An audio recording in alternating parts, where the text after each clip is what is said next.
Manejar un tráiler por las carreteras de México durante el turno de noche no es para cualquiera. Muchos buscan relatos de terror reales, pero pocos conocen la verdadera oscuridad de la carretera 57. Hoy, en Relatando Carlos, te presento una recopilación de historias de miedo para no dormir basadas en testimonios crudos de hombres camión. Hablamos de asaltos en carretera, patrullas clonadas y esos encuentros paranormales en las cumbres de Maltrata que la ciencia no puede explicar. Si te gustan los relatos de la noche y buscas la mejor maratón de terror de traileros, quédate con nosotros. Porque en esta ruta, el peligro tiene ojos amarillos y te observa desde el acotamiento. Bienvenidos a Relatando Carlos. Hay noches en las que la carretera 57 no parece de asfalto, sino de plomo. Me llamo Antonio, y si llevas tiempo en este oficio de hombre camión, sabes que el cansancio no se siente en los ojos, sino en la nuca. Aquella madrugada de martes, el mundo se sentía especialmente pesado. Venía bajando de San Luis Potosí, cruzando esa zona muerta que queda antes de llegar a Querétaro. Traía el equipo vacío. Para los que no saben, mover un quinta rueda con 13 toneladas de fierro pero sin carga es como manejar una pluma en medio de un vendaval. El camión rebota, se siente inestable y el viento de la sierra parece querer sacarte de la línea en cada curva. Iba concentrado, escuchando el zumbido constante del turbo y el rugido sordo del motor, tratando de no pensar en las horas que me faltaban para descargar la fatiga en una pensión segura. Eran las 2:14 de la mañana, cuando el espejo retrovisor izquierdo se iluminó. Unos estrobos azules y rojos, intensos, violentos, rompieron la monotonía de la oscuridad. Mi primer pensamiento fue de fastidio. ¿Ahora qué? Si no traigo exceso de dimensiones y vengo limpio. Era una patrulla, aparentemente de la Guardia Nacional. Me hicieron el cambio de luces y escuché el ulular de la sirena, ese sonido seco que te ordena detenerte. Como cualquier operador que no busca problemas, puse la direccional y empecé a reducir las 18 velocidades. Sentí cómo el freno de motor roncaba, vibrando en todo el chasis, mientras las llantas empezaban a morder la grava de la brecha. Me detuve en el kilómetro 82, en un tramo conocido como Santa Rita, un lugar donde la señal de celular se muere y lo único que te acompaña es el silbido del viento entre los matorrales. No apagué el motor. El instinto me dijo que lo dejara en marcha mínima. Vi por el espejo cómo la puerta de la patrulla se abría. Bajó un tipo con el uniforme oscuro, bien fajado, con la gorra cubriéndole media cara. Se acercó caminando con esa parsimonia que tienen los oficiales, pero algo en su forma de moverse me puso los pelos de punta. No tenía la rigidez militar. Caminaba con una urgencia contenida, como un animal que acecha. Se paró junto al estribo y golpeó el cristal con los nudillos. Un sonido metálico que resonó en toda la cabina. Bajé el vidrio apenas 3 dedos, lo suficiente para que pasara el aire frío y el olor a tierra seca. «Buenas noches, oficial. ¿En qué le puedo ayudar?», pregunté, tratando de que mi voz no delatara que el corazón me estaba martilleando el pecho. Él no me miró a los ojos. Apuntó su linterna táctica directamente a mi cara, cegándome. Documentos, licencia y carta de porte. «¿De dónde vienes y qué traes en el remolque?». Su voz era áspera, pero le faltaba esa autoridad natural. Sonaba como alguien que está actuando un papel.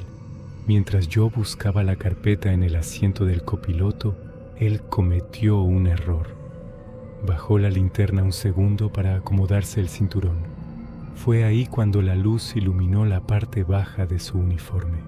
«Carlos». Se me detuvo la sangre. Bajo el pantalón táctico, donde deberían brillar unas botas federadas de reglamento, asomaban unos tenis deportivos viejos, unos Nike blancos cubiertos de una costra de mugre y grasa, con las suelas prácticamente lisas. En ese momento, el kilómetro 82 se convirtió en el lugar más peligroso del mundo. Aquel hombre no era un federal, Era un pirata del asfalto en una unidad clonada. Sentí un escalofrío eléctrico recorrerme la columna. En este oficio todos hemos escuchado las historias. Historias de colegas que detuvieron su marcha por una patrulla falsa y que meses después fueron encontrados por la policía en alguna brecha perdida, amarrados con alambre de púas y en avanzado estado de putrefacción. Tipos a los que les quitaron el camión y les arrebataron la vida solo por no dejar testigos. El tipo volvió a golpear el vidrio, esta vez con más fuerza. «Ábreme la puerta, cabrón. Bájate para una inspección de rutina». No lo pensé. Mi mano derecha ya estaba en la palanca y mi pie izquierdo soltó el embrague de golpe. Le pisé al acelerador como si quisiera hundirlo en el piso. El motor diésel lanzó una bocanada de humo negro y las llantas traseras patinaron en la grava, lanzando piedras como si fueran proyectiles antes de agarrar el asfalto. «¡Hijo de tu!», escuché el grito del falso oficial. Luego vinieron los impactos. Tan, tan, tan. 3 balazos secos golpearon el metal del remolque. Sentí cómo uno de los proyectiles pasaba cerca de mi cabina, un silbido que nunca voy a olvidar. No miré el retrovisor. Sabía que si me alcanzaban, mi nombre sería el siguiente en la lista de operadores desaparecidos. Metí los cambios con una furia desesperada, llevando las revoluciones al rojo.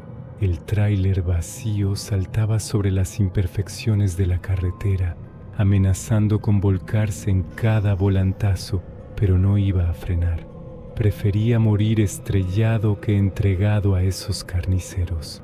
Conduje así durante 20 minutos, con el sudor corriéndome por la espalda y el sabor amargo de la adrenalina en la garganta, hasta que vi las luces de una gasolinera grande y llena de gente. Solo ahí me detuve. Mis manos estaban tan tiesas que tuve que usar la otra mano para despegar los dedos del volante. Cuando bajé a revisar, vi los agujeros. La lámina del remolque estaba desgarrada, unos centímetros más a la izquierda, y la bala me habría dado en la cabeza. Esa noche no dormí. Me quedé sentado en el restaurante, tomando café negro y mirando la carretera a través del cristal. Hoy, cada vez que cruzo por Santa Rita, apago la radio y me concentro en el camino, porque sé que en las carreteras de México el uniforme no hace al oficial y que a veces lo que parece ser la ley es solo la muerte disfrazada que te espera con los tenis sucios de sangre. Hay tramos en la geografía de México que no se recorren con el motor, se recorren con el miedo. Si eres operador de quinta rueda, sabes que las cumbres de Maltrata son el examen final de cualquier trailero. No es solo la pendiente, no es solo el freno de motor que parece que va a reventar. Es la niebla, una niebla blanca, espesa, que se te pega al parabrisas como si tuviera voluntad propia, como si quisiera ocultar lo que vive entre las curvas. Aquella noche yo venía bajando con el equipo vacío. Como te dije antes, un tráiler sin carga pesa unas 13 toneladas, pero se siente como una pluma. El camión no tiene agarre. Las llantas traseras brincan en cada imperfección y sientes que cualquier ráfaga de viento te va a aventar al voladero. Iba concentrado, con los ojos inyectados en sangre por el cansancio, cuidando que la temperatura de los frenos no subiera. Cuando la vi, fue en una de las curvas más cerradas, donde el mapa se vuelve un garabato y el GPS pierde la razón. Mis faros iluminaron apenas por una fracción de segundo a una figura a la orilla del asfalto. Era una señora de edad avanzada. Vestía una ropa oscura, pesada, que parecía absorber la luz. Lo que me desencajó fueron sus 2 maletas de cuero viejo paradas junto a ella. No había ningún carro descompuesto cerca, ninguna luz de casa en kilómetros a la redonda. Solo ella, ahí, parada en medio de la nada, con una calma que me dio escalofríos. La pasé. No alcancé a frenar por la inercia de la bajada, pero mi mirada se clavó en el retrovisor derecho. Esperaba verla hacerse pequeña en la distancia, pero sucedió algo que me heló la sangre. Apenas mis calaveras traseras la rebasaron, ella ya no estaba. Se la había tragado la tierra o la niebla, pero el espacio donde estaba hace un segundo quedó vacío. Son los ojos, Antonio, es el cansancio, me dije a mí mismo, apretando el volante con fuerza. Pero entonces el tráiler me respondió. De repente el camión dejó de flotar. Sentí un tirón seco en la quinta rueda, como si un imán gigante me hubiera pegado al asfalto. El motor, que venía relajado en la bajada, empezó a cambiar de tono. El zumbido del turbo subió de intensidad y las revoluciones empezaron a caer. Mi unidad, que venía con 13 toneladas de fierro vacío, de pronto empezó a comportarse como si trajera 30 toneladas de plomo encima. El camión se sentó. Podía sentir cómo las suspensiones de aire se comprimían. Bajé una velocidad, luego otra. El motor rugía forzado, inyectando diésel a morir para poder mover ese peso invisible. Miré por el espejo retrovisor hacia la plataforma. No había nada, solo la estructura metálica vibrando bajo una carga que no existía físicamente, pero que el motor sentía en cada pistón. El aire en la cabina cambió. Empezó a oler a humedad, a ropa guardada, a ese olor que despiden las iglesias viejas. Tuve la certeza absoluta de que no estaba solo. Sentía una mirada pesada clavada en mi nuca, una presencia que venía sentada justo detrás de mi asiento, en el camarote, observando cómo yo luchaba por mantener la unidad en el camino. No quise mirar hacia atrás. Sabía que si giraba la cabeza y encontraba a la señora de las maletas sentada en mi cama, perdería el control y nos iríamos al fondo del barranco. Me puse a rezar, a hablarle al camión, a pedirle que no se me rajara. El motor se calentaba.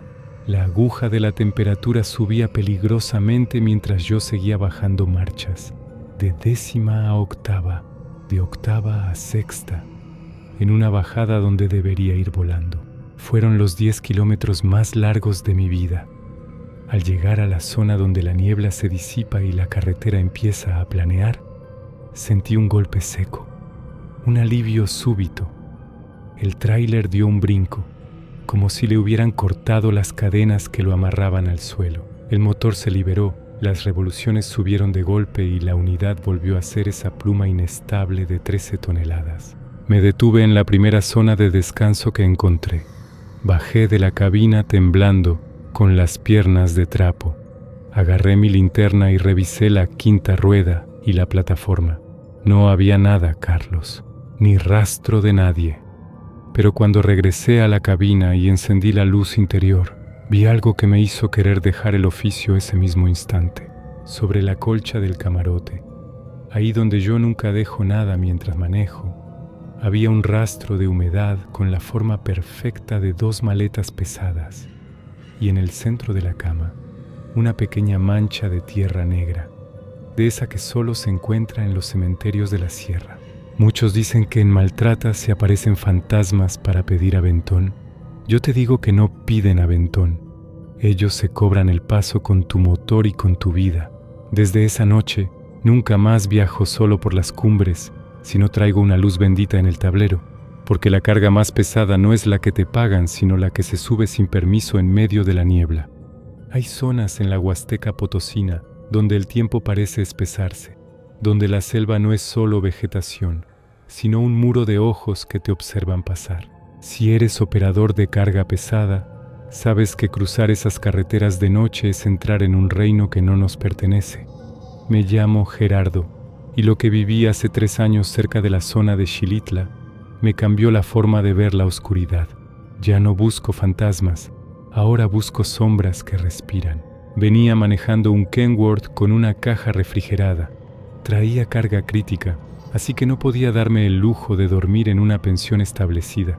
El cansancio me estaba ganando, y el motor empezaba a quejarse por las pendientes.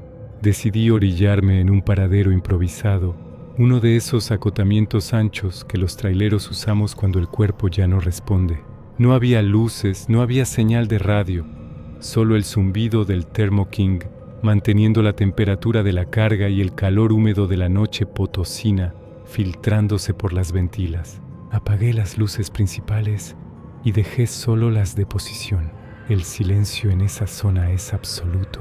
un silencio que te zumba en los oídos. Estaba terminando de revisar mi bitácora cuando sentí un escalofrío que me recorrió desde la nuca hasta los pies. No fue un ruido, fue una sensación de presencia, como si alguien o algo estuviera midiendo mi respiración desde afuera. Tomé mi linterna táctica, esa que usamos para revisar las llantas y las mangueras de aire, y apunté hacia el monte, justo donde la maleza se vuelve una pared negra. Al principio no vi nada, pero cuando moví el haz de luz hacia la derecha, cerca de un árbol de ceiba viejo, la luz rebotó en algo. Eran 2 puntos, 2 ojos amarillos penetrantes, situados a una altura que no correspondía a un perro ni a un coyote. Estaban a la altura de un hombre, pero la forma en que brillaban era puramente animal. Lo más aterrador, Carlos, es que no estaban parados. Esa cosa estaba sentada sobre sus cuartos traseros, como un perro guardián, pero con una estructura de hombros ancha, demasiado humana. Me quedé congelado. El instinto me decía que no apagara la luz, que si dejaba de iluminarlo, esa cosa saltaría. La criatura no se movió, no parpadeaba, me observaba con una inteligencia fría, como quien mira una pieza de carne dentro de una lata. No era un animal salvaje confundido por la luz, era algo que sabía perfectamente quién era yo y qué hacía ahí.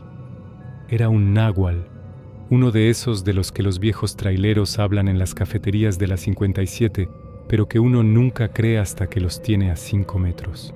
El aire se volvió pesado, con un olor fétido, como a carne podrida mezclada con azufre y pelo mojado. El motor del tráiler dio un pequeño bajón de revoluciones, como si el diésel estuviera sucio, y el tablero empezó a parpadear. En ese momento la criatura soltó un sonido que no voy a olvidar mientras viva. No fue un rugido, fue un chasquido seco, como si rompieran un hueso, seguido de un suspiro que sonó a mi propio nombre. Solté la linterna, arranqué el camión y metí la primera velocidad sin siquiera checar si venía alguien. No me importó el daño que le pudiera hacer a la transmisión. Le pisé a fondo, escuchando cómo el motor rugía buscando aire. Mientras aceleraba, escuché un golpe seco en el techo del remolque. ¡Bum! Como si un saco de 100 kilos hubiera caído sobre la caja. El camión se sentía inestable. Cada vez que tomaba una curva, sentía que algo arriba se movía, balanceando las 20 toneladas de carga. No era el viento, era algo con peso y voluntad.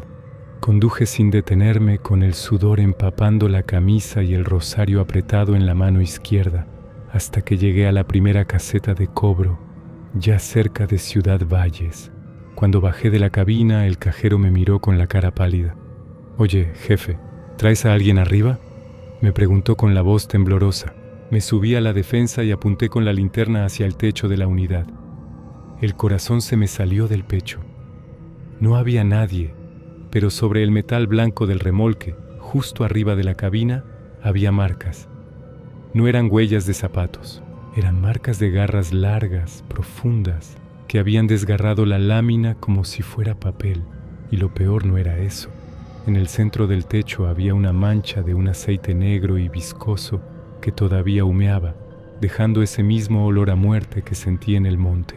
Desde esa noche, entiendo por qué los traileros antiguos dicen que en la Huasteca no se duerme a la orilla, porque ahí arriba, en el techo de tu unidad, puede viajar algo que no quiere tu carga, sino que está esperando a que bajes para reclamar lo que es suyo. La carretera es de nosotros de día, pero de noche le pertenece a los que tienen ojos amarillos y paciencia eterna. Hay kilómetros que están malditos no por lo que tienen, sino por lo que ocurrió en ellos. Si eres operador de tractocamión, sabes que la bajada de San Juan del Río, en la autopista México-Querétaro, es un tramo que se respeta, no solo por la pendiente técnica, sino porque el asfalto allí tiene memoria. Me llamo Ricardo, y lo que te voy a contar me sucedió una madrugada de octubre, pasando exactamente por el lugar donde años atrás un tráiler se quedó sin frenos y provocó una tragedia que calcinó a más de 10 unidades. Venía manejando un full cargado con 40 toneladas. El peso se siente en cada cambio de velocidad y en esa bajada los frenos son tu única religión. Iba concentrado, cuidando que las balatas no se calentaran, cuando la radio CB, que venía en el canal 9, empezó a escupir una estática extraña. No eran interferencias normales de la sierra, era un sonido metálico, como de láminas retorciéndose, seguido de un silencio que te ponía los pelos de punta. De repente una voz rompió el ruido, una voz angustiada, joven, que gritaba por el radio: «No me responden los frenos, quítense del carril, compañeros, no puedo pararlo». Miré por el espejo retrovisor, no venía nadie. Miré hacia adelante y la carretera estaba despejada, bañada solo por la luz de mis faros LED, pero la radio seguía gritando. Empecé a escuchar explosiones, el sonido de vidrios rompiéndose y el olor, Carlos, el olor fue lo más fuerte. Empezó a oler a diésel derramado y a goma quemada, un olor tan intenso que me calaba la garganta, a pesar de que no había ni un solo vehículo accidentado a la vista. Entonces lo vi por el espejo izquierdo. Una unidad, un modelo antiguo, envuelta en llamas, venía bajando por el carril de alta a una velocidad imposible. No iluminaba la carretera. La unidad misma era una antorcha gigante. Pasó junto a mi quinta rueda con un rugido que no era de motor, sino de agonía. Al pasar a mi lado sentí una ráfaga de calor tan real que el vidrio de mi cabina crujió. Lo más aterrador fue que, al mirar hacia adelante, vi cómo esa unidad fantasma se impactaba contra otras sombras de camiones que empezaron a aparecer en la carretera. Era como ver una película de terror proyectada sobre el asfalto. Vi las unidades incendiándose una tras otra. Escuché el metal chocando, el estruendo de los tanques de combustible estallando. Eran las 10 unidades del accidente de San Juan del Río, repitiendo su muerte en un bucle eterno. Reduje las velocidades. Mi corazón latía a 1000 por hora. Justo en el punto exacto donde ocurrió el siniestro original, vi a un hombre parado en el acotamiento. Estaba cubierto de hollín, con el uniforme desgarrado. Levantó la mano, no para pedir ayuda, sino como advirtiéndome que bajara la velocidad. Cuando mis faros lo enfocaron directamente, vi que sus ojos no tenían brillo. Eran 2 cuencas vacías que reflejaban el fuego de aquella noche. Pasé ese tramo rezando, con las manos entumecidas sobre el volante de cuero. Al llegar a la caseta de Palmillas, me detuve. No podía seguir. Un colega veterano que venía en un Kenworth rojo se me acercó al verme la cara de muerto. «Tú también los viste, ¿verdad?», me preguntó sin necesidad de que yo dijera nada. «Es la fecha, muchacho. Hoy se cumple un año más. Los que se quedaron trabados en los fierros, los que no pudieron salir del incendio, ellos nunca se fueron. Se quedaron cuidando la bajada para que a nosotros no nos pase lo mismo. Dicen que en San Juan del Río, el asfalto todavía exhala el calor de ese incendio. Y yo te digo que, si pasas por ahí de madrugada y escuchas un grito por la radio CB de alguien que no puede frenar, no respondas. Solo pisa el freno, guarda tu distancia y pide por el descanso de esos hombres camión que hoy son los guardianes fantasmas de la ruta, porque en esta carretera el fuego nunca se apaga del todo. Hay imágenes que el cerebro no puede borrar, por más que laves el asfalto con agua bendita. Mi nombre es Esteban, y esta historia me la contó un compañero que ya no quiso volver a subir a un camión después de lo que pasó en el kilómetro 100. Era una noche de esas donde la luna se esconde y la oscuridad parece tener dientes. El compañero venía confiado, con el control de crucero puesto, cuando de repente vio 2 bolsas negras grandes tiradas en medio de su carril. En un tráiler cargado, a 90 kilómetros por hora, no puedes dar un volantazo. Si lo haces, te volteas. Así que no tuvo otra opción. El camión pasó por encima de las bolsas. El golpe fue seco. Un ruido que describió como si hubiera pisado fruta madura, pero con una resistencia metálica al final. Se orilló unos metros adelante, pensando que eran escombros o basura que alguien había tirado. Bajó con su linterna, maldiciendo por el posible daño a las mangueras de aire. Pero al llegar a la parte trasera, el olor lo detuvo en seco. Era un olor dulce, ferroso, el olor de la sangre fresca mezclada con el aceite caliente del diferencial. Lo que vio bajo las llantas del remolque no eran escombros. Alguien, en un acto de maldad pura, había embolsado a 2 personas y las había arrojado a la carretera minutos antes de que él pasara. El tráiler no solo las había atropellado, las había desintegrado. Carlos. Lo que vino después fue el verdadero horror. Mientras llegaban los peritos y la Guardia Nacional, mi compañero tuvo que quedarse ahí. Me contó que, en medio del silencio del desierto, empezó a escuchar algo. Un sonido de arrastre como si alguien estuviera gateando bajo el chasis. Tomó la linterna y enfocó hacia los ejes. Vio una mano que no estaba pegada a ningún cuerpo, trabada entre los fierros de la suspensión, y esa mano se movía. Los dedos arañaban el metal, buscando de dónde sostenerse. Entonces escuchó una voz quebrada que salía de la defensa del camión, pidiendo que por favor no lo dejaran ahí tirado en piezas. Dicen que el alma no se va del cuerpo si éste no queda completo.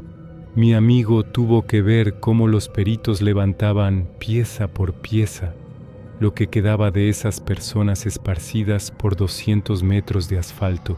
Pero lo más aterrador es que, semanas después de lavar el camión con cloro y a presión, seguía escuchando golpes en la caja, golpes que pedían salir. Ese camión nunca volvió a ser el mismo. El motor fallaba sin razón, las luces se apagaban solas y, en el asiento del copiloto, siempre aparecía una mancha de tierra negra. El compañero terminó dejando la unidad abandonada en una pensión de Nuevo Laredo. Decía que no podía manejar algo que ya era una tumba con ruedas, porque hay manchas que el agua no quita y gritos que el motor no puede tapar. Manejar en las cuestas de Río Frío, en la autopista México-Puebla, es aprender a respetar el agua. Cuando la lluvia cae en esa zona de la sierra, no es agua lo que baja, es una cortina gris que te borra el mundo. Me llamo Javier, y lo que te voy a contar me sucedió hace un par de años. Una noche de julio donde el cielo parecía haberse roto sobre mi Kenworth. Venía bajando con cuidado, sintiendo cómo el peso de la carga empujaba mis ejes en cada curva. En esa ruta, si te confías, el asfalto te traga. La visibilidad era casi nula. Apenas veía la línea blanca de la derecha para guiarme. De repente sentí un tirón. Fue algo mínimo, un pequeño jalón en la defensa delantera, como si hubiera pasado por encima de un bache o hubiera arrastrado una rama gruesa de esas que el viento tumba en la carretera. Maldita sea, un queso o pedazo de llanta, pensé. Miré los espejos. No vi nada extraño. El camión seguía respondiendo bien. Las agujas del tablero estaban en su sitio. Presión de aire estable, temperatura del aceite normal. Pero algo en el instinto de operador veterano me decía que la unidad se sentía distinta. El motor vibraba con una frecuencia que no conocía, un zumbido metálico que subía por la columna de dirección y me llegaba hasta los dientes. Seguí avanzando. No podía orillarme en plena bajada con esa tormenta. Era suicidio, así que le di kilómetro tras kilómetro. Fue entonces cuando empecé a escucharlo. Por encima del ruido de la lluvia y del rugido del motor diésel, venía un sonido rítmico, clac, clac, clac. Un golpe seco contra el metal del tanque de combustible derecho. Al principio creí que era una manguera suelta, pero el golpe era desesperado. Era un golpeteo humano. Cuando finalmente llegué a la zona iluminada, cerca de la caseta de cobro, el horror se materializó bajo mis faros.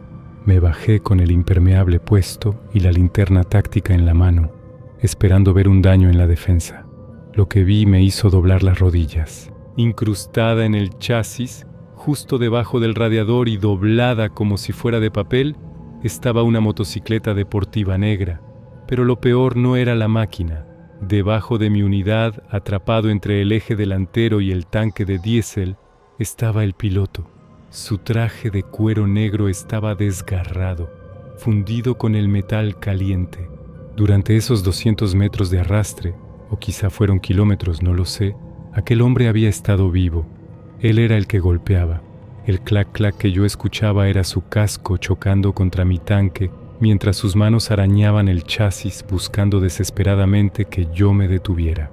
Había estado ahí abajo, a centímetros del asfalto ardiendo, viendo cómo las llantas gigantes de mi remolque pasaban a milímetros de su cuerpo mientras yo, cómodamente en mi cabina, pensaba que solo era una rama. Carlos, lo más aterrador no fue ver los restos. Fue que mientras esperábamos a los peritos de la Guardia Nacional, el silencio de la madrugada fue interrumpido por el mismo sonido. Clac, clac, clac.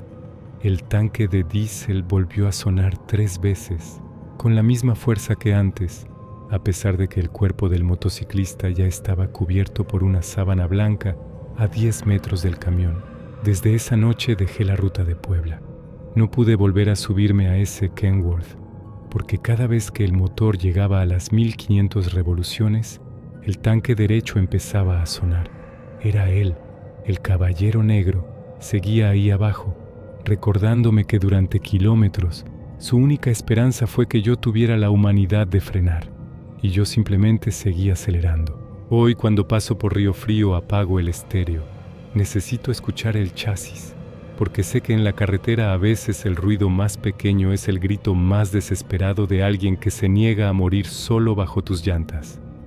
Hay una soledad que solo conocemos los que vivimos a 10 pies del asfalto. Esa soledad que te pega en el pecho cuando llegan las fechas que todo el mundo celebra en familia, mientras tú estás ahí, rodeado de desierto, con el único calor de un café recalentado en el tablero. Me llamo Manuel, y lo que te voy a contar ocurrió una víspera de Año Nuevo, en la carretera federal 49, justo en el tramo que cruza cerca de la zona del silencio, entre Zacatecas y Torreón. Esa noche la fatiga era diferente. No era sueño, era una pesadez en el alma. Como decía Miguel Ángel en sus charlas, los traileros estamos orgullosos de nuestro oficio, pero el precio es alto. Mis hijos sabían que esa noche me tocaba ruta. Habíamos acordado que aunque estuviéramos lejos, cenaríamos juntos. Yo me detuve en una gasolinera antes de entrar al desierto y compré un paquete de pollo frito. Mi plan era simple: orillarme en un paradero seguro, poner la foto de mis niños en el tablero, encender la luz de la cabina y sentirme por media hora que estaba en casa. Encontré un acotamiento ancho, lejos de la mancha urbana. Apagué el motor del Kenworth. El silencio que siguió fue absoluto, casi doloroso. El metal del motor empezó a tronar mientras se enfriaba. Ese clic-clic rítmico que parece el latido de un animal cansado. Abrí el paquete de pollo. El olor llenó la cabina. Y por un momento me sentí en paz. Incluso puse un poco de música en un volumen bajo. Algo para romper el vacío del semidesierto. «Feliz año, chamacos», susurré mirando la foto, sintiendo ese nudo en la garganta que solo los hombres camión conocemos, pero el desierto tiene una forma extraña de responderte. De repente la música de mi estéreo empezó a distorsionarse. No fue un fallo de señal, fue como si alguien estuviera moviendo el dial desde afuera. Entre la estática empecé a escuchar risas. Risas pequeñas, infantiles, que parecían venir de debajo del remolque. Al principio pensé que el cansancio me estaba jugando una broma pesada, que era el viento silbando entre las vigas del chasis. Pero luego escuché un golpe suave, como el de una mano pequeña contra la puerta del lado del copiloto. Toc, toc, toc. Se me erizó la piel. No hay nadie a 50 kilómetros a la redonda. ¿Quién podría estar ahí afuera a las 11 de la noche en medio de la nada? Tomé mi linterna y sin bajarme apunté por la ventana. No vi nada, solo la maleza seca y las sombras de los cactus que parecían figuras humanas retorcidas. Me senté de nuevo tratando de calmar el pulso, cuando lo escuché con total claridad. Una voz infantil, clara y gélida, justo detrás de mi oreja, en el camarote. «Papá, ¿nos das un poco de pollo?» Me giré tan rápido que casi me disloco el cuello. El camarote estaba vacío. Mi cama estaba tendida, mi chamarra colgada. Pero el aire en la cabina había bajado 10 grados. El olor a pollo frito había desaparecido reemplazado por un aroma rancio, como a tierra mojada y flores marchitas, esas que dejan en los altares de la carretera. Salí de la cabina de un salto, armado con una cruceta, dispuesto a enfrentar a quien fuera. Rodeé el tráiler. El frío del desierto me calaba los huesos. Al llegar a las llantas traseras del remolque, iluminé el suelo. No había huellas de botas ni de zapatos. Alrededor de mis neumáticos había cientos de huellas de pies descalzos, muy pequeños, como de niños de 5 o 6 años. Pero las huellas no venían de ningún lado. Simplemente aparecían ahí, rodeando el camión, como si un grupo de niños hubiera estado bailando alrededor de mi unidad mientras yo cenaba. Entonces miré hacia el techo del remolque. Arriba, en el borde de la caja seca, había 3 figuras sentadas. No eran mis hijos. Eran sombras oscuras, con extremidades demasiado largas para ser humanas, que me observaban con ojos que reflejaban la luz de mi linterna como los de un gato. No tenían rostro, solo una hendidura donde debería estar la boca. Pasamos Año Nuevo arriba del tráiler y bailamos en el tráiler. Susurró una de esas cosas, repitiendo las palabras que yo mismo había pensado minutos antes, pero con una voz distorsionada, como si el desierto estuviera tratando de imitar mi propia mente. Entré a la cabina como alma que lleva el diablo. Arranqué el motor sin esperar a que los calentadores hicieran su trabajo. Metí la velocidad y salí de ese lugar quemando llanta. Durante todo el trayecto hasta Torreón, sentí que el camión pesaba el doble. Sentía los golpes en el techo, las risas en el estéreo y esa voz que me seguía preguntando por qué no quería compartir mi cena. Llegué a la base al amanecer. Cuando el relevo me vio la cara, no me preguntó nada. Solo miró el techo de la caja y se persignó.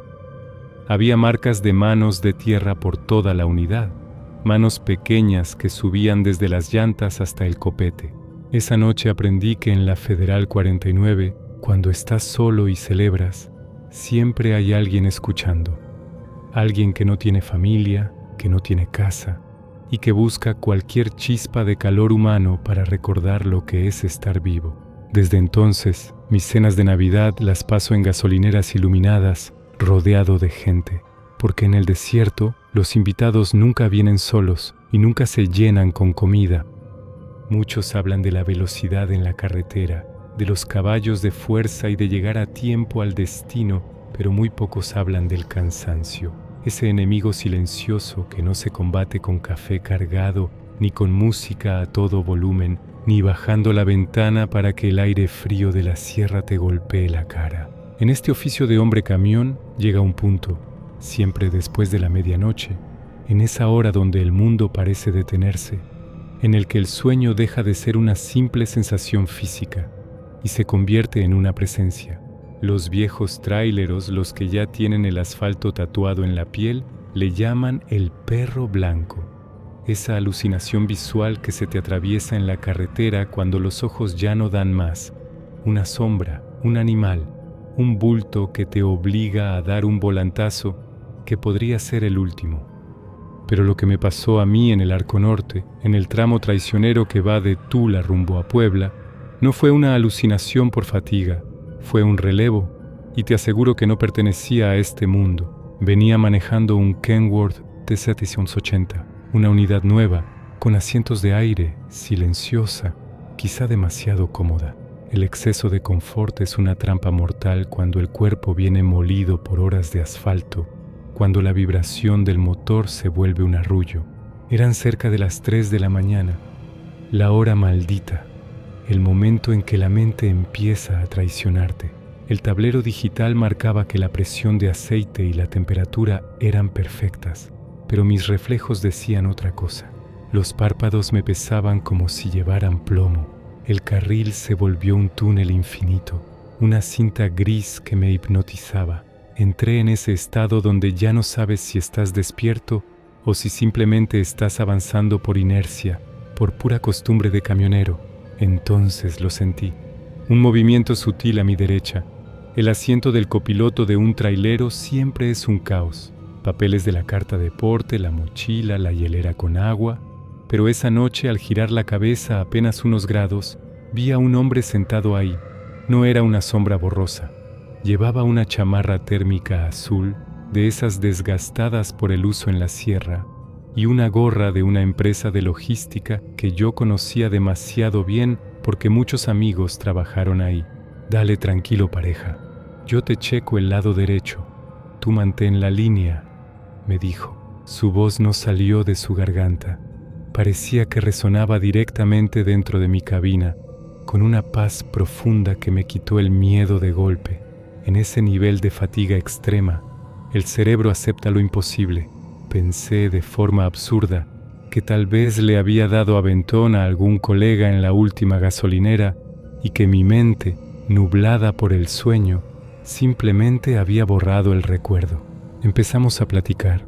Me hablaba de los rebases por el punto ciego, me avisaba si un carro venía sin luces, me anticipaba las curvas cerradas y las pendientes donde el camión tiende a colgarse. Me contaba historias de la ruta que solo alguien con décadas quemando diésel podría conocer. Historias de cuando las carreteras eran de un solo carril y el peligro era otro. ¿Ves ese puente del kilómetro 90? Ahí se me fue el aire a un compadre por no revisar las mangueras de los frenos. Se fue directo al barranco, dijo señalando con una mano pálida, casi traslúcida, hacia la oscuridad del abismo. Gracias a su voz, el sueño desapareció por completo. Me sentía alerta, acompañado. Juntos cruzamos todo el arco norte, ese tramo que todos odiamos por su monotonía y por la falta de paraderos seguros, donde uno pueda cerrar el ojo sin miedo a que le abran la caja. Hablamos de la familia, del orgullo de ser tráilero en México, de cómo los hijos terminan heredando este amor por el rugido del motor, tal como si el diésel les corriera por las venas. Cuando por fin vi las luces amarillas de la caseta de cobro y el paradero iluminado, supe que era el momento de agradecerle. Reduje la velocidad poco a poco, sintiendo cómo el freno de motor roncaba con suavidad. Me detuve bajo una luminaria blanca, potente que bañaba toda la cabina. Ya llegamos, pareja. Vamos por un café, yo invito. Te lo ganaste, dije, jalando la válvula del freno de mano con ese chasquido de aire que marca el fin de la jornada. Giré la cabeza hacia la derecha con la sonrisa en la boca. El asiento estaba vacío, no había nadie. Mi mochila seguía en el suelo, la hielera cerrada, los papeles en su lugar. Pero el corazón se me fue al piso y se me erizó el vello de los brazos cuando miré el cristal del copiloto. El vidrio estaba empañado por el frío intenso del exterior y desde adentro, bajo la luz de la luminaria, se veía claramente la marca de una palma humana y el rastro de alguien que había estado recargado ahí, hombro con hombro conmigo durante horas. Bajé del camión temblando, con las piernas de trapo. Un oficial de la Guardia Nacional se acercó al verme bajar tan desencajado, pensando que quizá traía un problema mecánico. Le conté todo atropelladamente, con la voz quebrada. El oficial me escuchó en silencio, sin interrumpirme, y luego me miró con una mezcla de respeto y resignación, como quien ya conoce la historia de memoria. No se preocupe, chofer, usted no es el primero, me dijo. En esta zona del arco norte el relevo aparece cuando un operador ya no puede más y el destino está por alcanzarlo. Hizo una pausa mirando hacia la carretera oscura. Es un compañero que murió en el kilómetro 92 hace 3 años. Se quedó sin frenos. Dicen que antes de morir, su última preocupación no fue su vida, sino que su carga no llegara a tiempo. Ahora, se encarga de que los demás sí lleguemos. Esa noche entendí algo que no viene en los manuales de manejo. En la carretera nunca manejamos solos. Existe una hermandad que va más allá de la muerte, un código de operadores que ni el tiempo puede borrar. Pero también entendí que el cansancio es una puerta peligrosa, y cuando esa puerta se abre por el sueño, otros pueden tomar el volante. Desde entonces, si el perro blanco me ladra en el horizonte, o si siento que el aire de la cabina se enfría y alguien se sienta a mi lado, me detengo de inmediato en el primer paradero que encuentro, porque el próximo relevo podría no venir a ayudarme a llegar a casa, sino a llevarme con él al último paradero, allá donde el asfalto nunca termina. Hay preguntas en esta ruta que no se responden con la voz, sino con el silencio. Me llamo Gustavo, y si algo aprendí en mis 20 años moviendo carga por la frontera de Tamaulipas, es que hay cosas que pesan más que el plomo y que no figuran en ninguna carta de porte. Esta es la historia de mi último viaje en la carretera 101, la que todos conocen como la Ruta de la Muerte, y de cómo una carga sellada me enseñó que el diésel no es lo único que alimenta a los monstruos del camino. Venía manejando un Kenworth con camarote de lujo, enganchado a una caja refrigerada, un Thermo King de última generación. Mi cliente era una empresa de logística internacional que pagaba muy bien por una sola condición: bajo ninguna circunstancia rompas los sellos de seguridad. Si el motor se apaga, si el frío falla, no abras, solo llega. Me entregaron la unidad ya cargada y sellada en una bodega a las afueras de Reynosa. El sello de plomo brillaba bajo las luces de vapor de sodio intacto, con un código que yo mismo verifiqué. Producto seco de alta prioridad, decía el manifiesto. Pero desde el momento en que puse la primera velocidad y sentí el tirón del remolque, supe que algo no andaba bien. El camión se sentía extraño. Los que somos hombres camión conocemos el lenguaje de nuestras unidades. Sabemos cómo se balancea el remolque si traes acero, cómo vibra si traes granos, o cómo se sienta si traes maquinaria pesada. Pero esta carga se movía. No era el vaivén del viento, ni el desplazamiento de una estiba mal asegurada.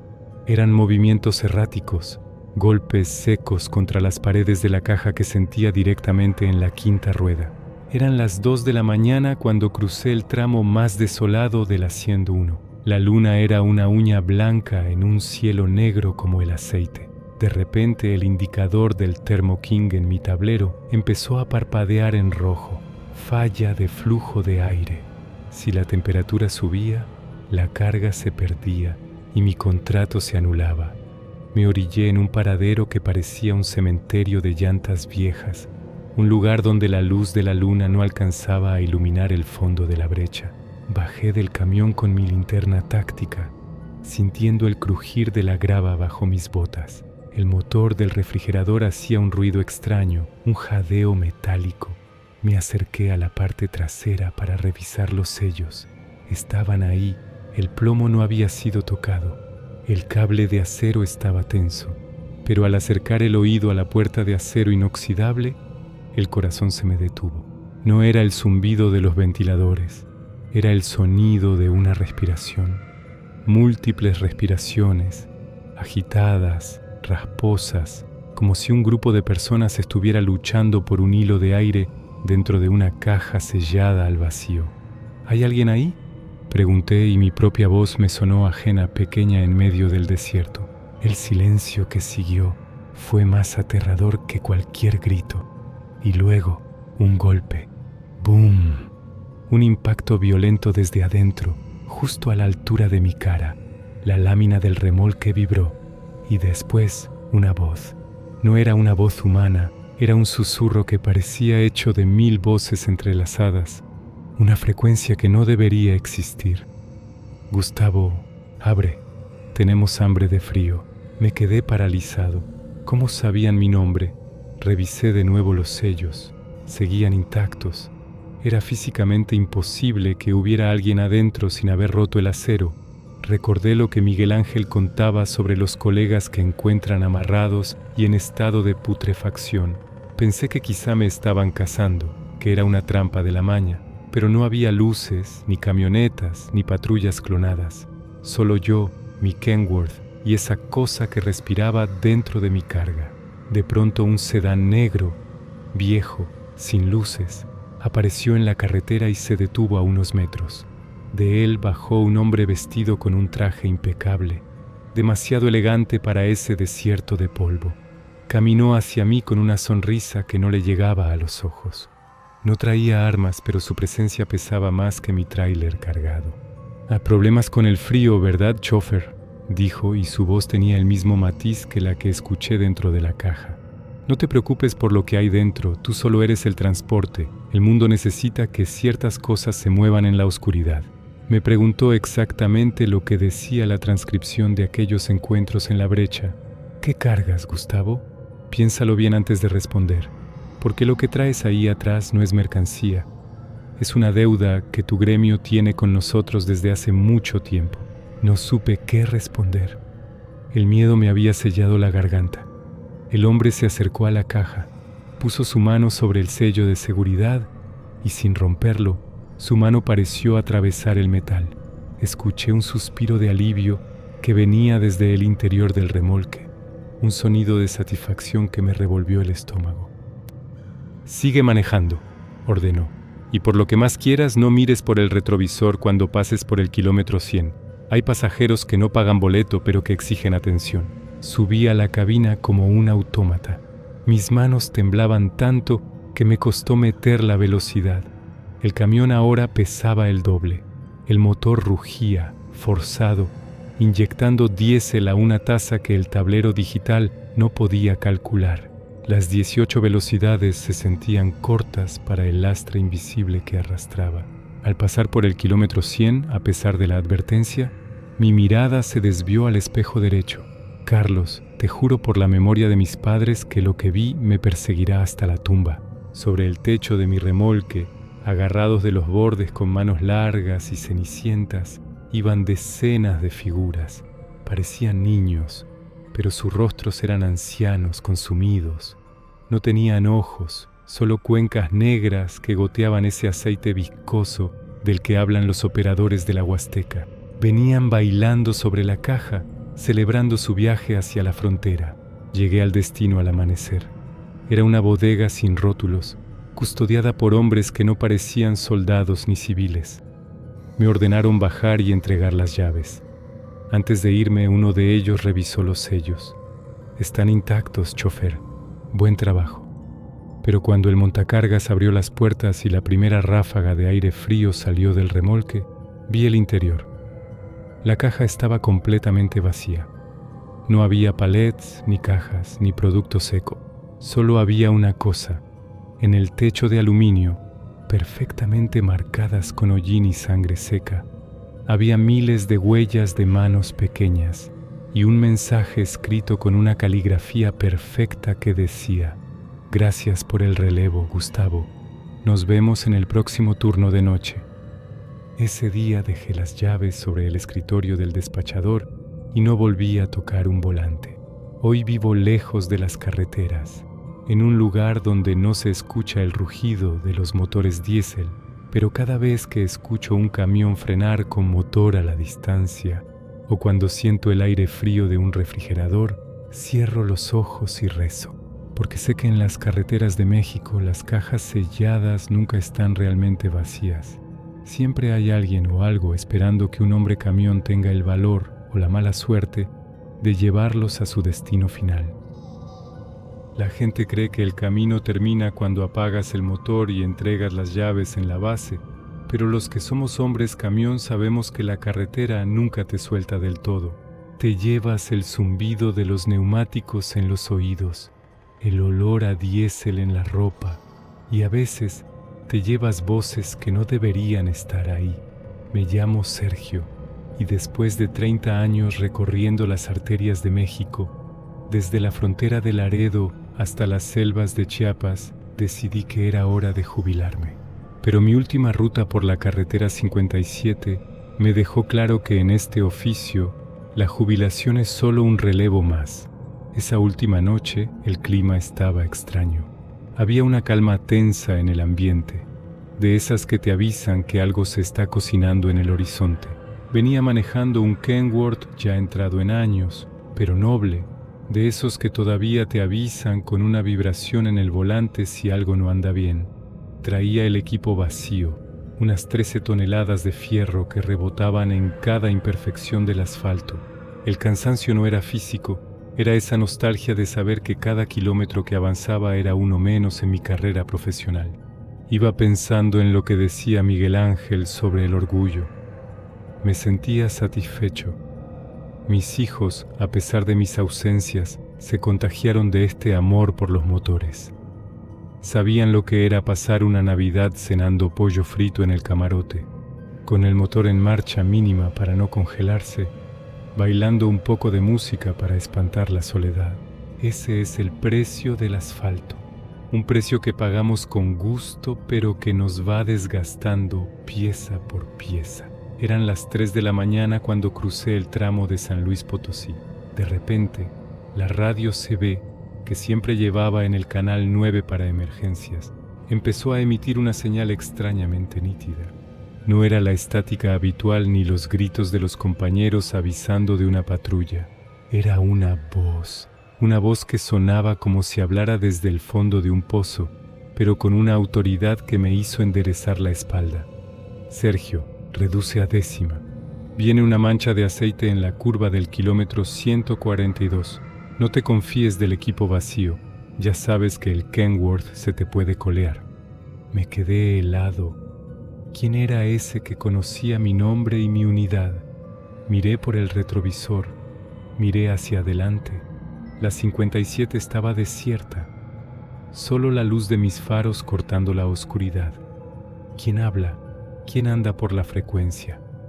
Pregunté apretando el micro con fuerza. Soy la conciencia de la ruta, Sergio. Soy el que se quedó trabado en los fierros en San Juan del Río cuando el incendio consumió las 10 unidades. Soy el que no pudo frenar. Soy el que encontraron amarrado en la brecha después de que le robaron el sueño y la vida.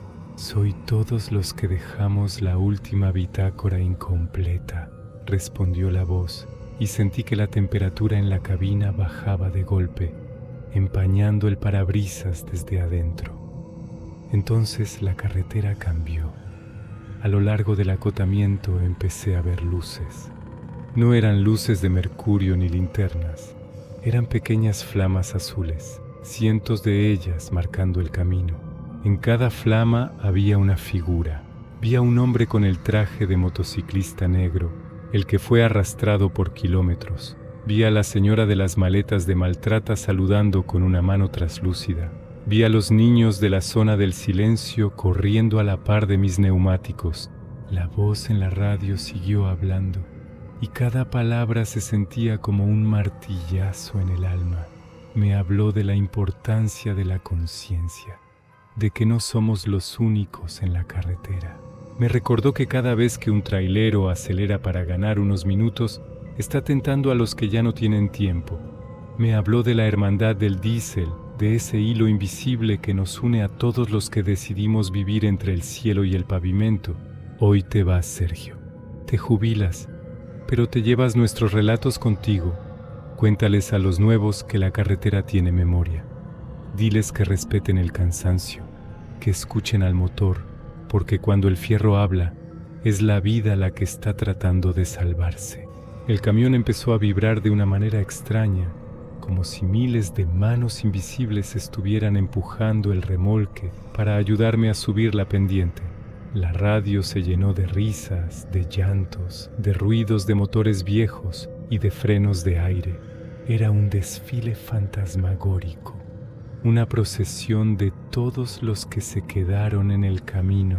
Llegué a la base al amanecer, con los ojos llenos de lágrimas y el corazón a punto de estallar.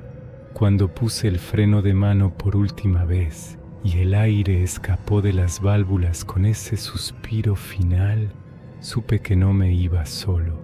Al bajar de la cabina, toqué el metal caliente del cofre y le di las gracias. Miré hacia la carretera y, por un segundo, vi la figura de un oficial de la Guardia Nacional, uno de los antiguos, que me hizo un saludo militar antes de desaparecer en la neblina del alba. Entregué mis documentos.